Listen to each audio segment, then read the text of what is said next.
Cabinet मंत्री मूलचंद शर्मा ने आज सेक्टर 12 में 21वें इंडस्टेक एक्सपो का उद्घाटन किया। उन्होंने कहा कि यह प्रदर्शनी उद्यमियों के लिए बड़ी सहायक साबित होगी। यह प्रदर्शनी 3 दिन चलेगी। इस अवसर पर विधायक राजेश नागर एवं नरेंद्र गुप्ता भी मौजूद रहे।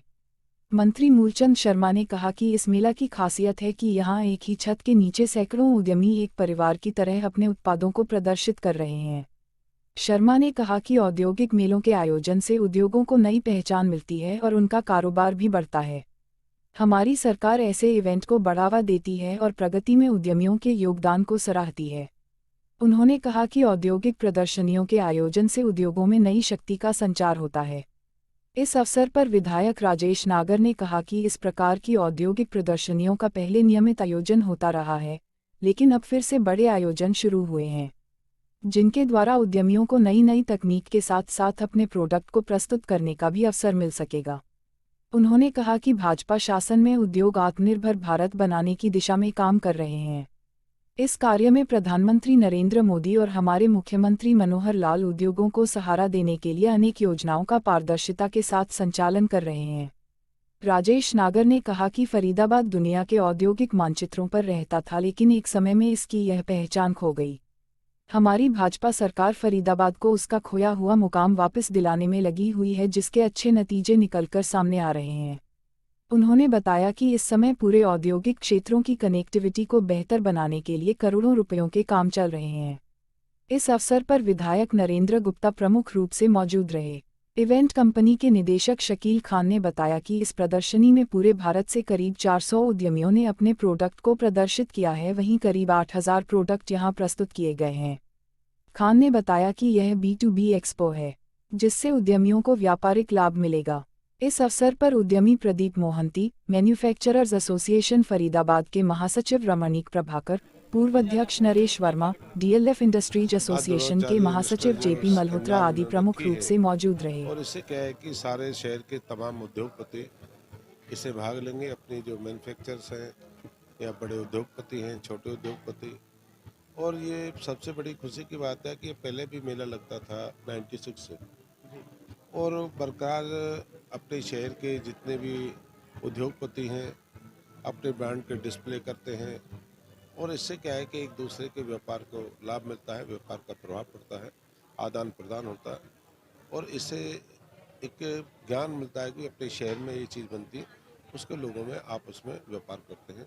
मैं सभी उद्योगपतियों, भाई मेरे साथ नरेंद्र गुप्ता जी बड़े भाई विधायक हैं यहाँ से, इस विधानसभा से, भाई राजेश नागर जी मेरे छोटे भाई हैं, तिगाम से विधायक हैं, JP मल्होत्रा जी हैं, रमणीक जी हैं, सम्मी जी हैं, और सभी साथियों को बधाई दूंगा कि इस तरह के सबको बढ़ावा होना चाहिए, और इससे बढ़ावा मिलता है।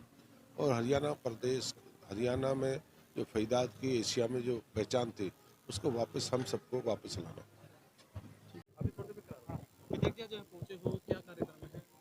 ये एक एग्जीबिशन, इंडस्ट्रियल एग्जीबिशन यहाँ पर लगाई जा रही है, और इस तरह की एग्जीबिशंस पहले फरीदाबाद में लगा करती थी, पर बीच में कई कारणों की वजह से नहीं लगी। इस एग्जीबिशन से बहुत सारे हमारे इंडस्ट्री वालों को एक ही छत के नीचे बहुत सारा एक्सपीरियंस, अपनी मैन्युफैक्चरिंग के जो भी प्रोडक्ट्स हैं उनको यहाँ पर दिखाने का मौका मिलता है, और जो बाहर से इंडस्ट्री के लिए किसी को कुछ खरीदना है या उस पार्ट्स के बारे में और मैन्युफैक्चरिंग के बारे में यहाँ पर नॉलेज मिलता है। आप पहुँचे हो, आपके साथ कौन कौन?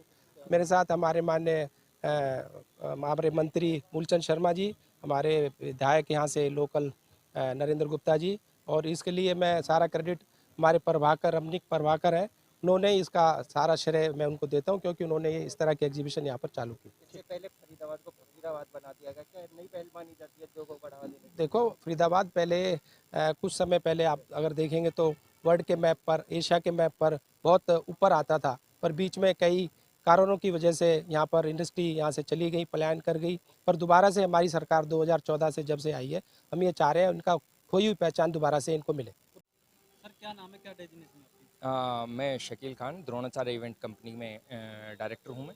सर आज कार्यक्रम किया गया है, इसमें मंत्री और विधायक जी पहुंचे हैं, क्या कार्यक्रम है आज, ये बताइए। ये बेसिकली एक इंडस्ट्रियल एग्जीबिशन है। इसके अंदर क्या है कि पूरे इंडिया से लगभग 400 से ज़्यादा इंडस्ट्रियलिस्ट हैं जो अपने अपने प्रोडक्ट यहाँ पर डिस्प्ले कर रहे हैं, और लगभग 8000 के करीब मशीनरीज है जो लाइव डेमो यहाँ पर चल रहा है।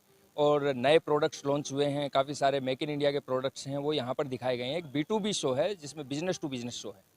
सर कोविड के दौरान ऐसी छोटी छोटी इंडस्ट्री थी जो बंद हो गई और कुछ ऐसी थी जो प्लान करने के लिए मजबूर हो गई, उन कंपनियों को लेकर के सरकार की तरफ से कितनी मदद मिल पा रही है जो कंपनियां देखो ये आपने बहुत अच्छा सवाल किया है। बेसिकली जो कोविड जो आया है इसने पूरी इंडस्ट्रियों की कमर तोड़ दी, ना कि इंडिया बल्कि पूरे ऑल ओवर वर्ल्ड में इसने इफेक्ट किया है। बेसिकली अब धीरे धीरे इंडस्ट्रियां वापस ग्रो कर रही है, धीरे धीरे अपने प्लेटफॉर्म पे आ रही हैं। बहुत सारी इंडस्ट्रियां परेशान हुई, काफ़ी सारे लोगों के साथ बड़ी दिक्कत हुई, लेकिन अभी सरकार की भी काफ़ी हेल्प है, बहुत सारे टैक्सेशन में रिलीफ है, काफ़ी सारी इंडस्ट्रियों को MSME की तरफ से लोन भी अवेलेबल कराए गए हैं अलग अलग तरीके के।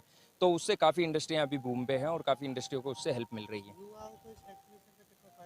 युवाओं के लिए डेफिनेटली ये एग्जीबिशन एक बहुत बड़ा प्लेटफॉर्म है। जो लोग अभी पढ़ाई कर रहे हैं, जो लोग B.Tech कर रहे हैं, M.Tech कर रहे हैं या फिर IIT में जो जाने का सपना देख रहे हैं, तो उनको बेसिकली आगे जाके जो अपने इंडिया की जो नींव है जिसके अंदर अपने को नया भारत बनाना है, जिसमें एक आत्मनिर्भर भारत की हम लोग बात करते हैं, उसमें एंटरप्रेन्योर्स इंडिया की हम लोग बात करते हैं। तो ये जो अभी जो स्टूडेंट्स हैं, जो युवा हैं, वो आएंगे, वो देखेंगे और वो मैं कहता हूँ डेफिनेटली ऐसे शोज देख के उनको कुछ नया प्रोडक्ट बनाने की, नई चीज़ों की जो जिज्ञासा है वो पूरी होगी और वो एक दिन आने वाले टाइम में एक बहुत अच्छा राष्ट्र डेवलप कर पाएंगे। लगभग कितने स्टॉल यहाँ आज जो लगाए, कितनी कंपनियां यहाँ पर 400 स्टॉल लगे हुए हैं और तकरीबन 8,000 के करीब अपने इसमें प्रोडक्ट हैं और ये 11, 12 और 13 तारीख तक चलेगा, सुबह 11 बजे से शाम को 7 बजे तक। हाँ, ये हर साल लगता है यहाँ पर।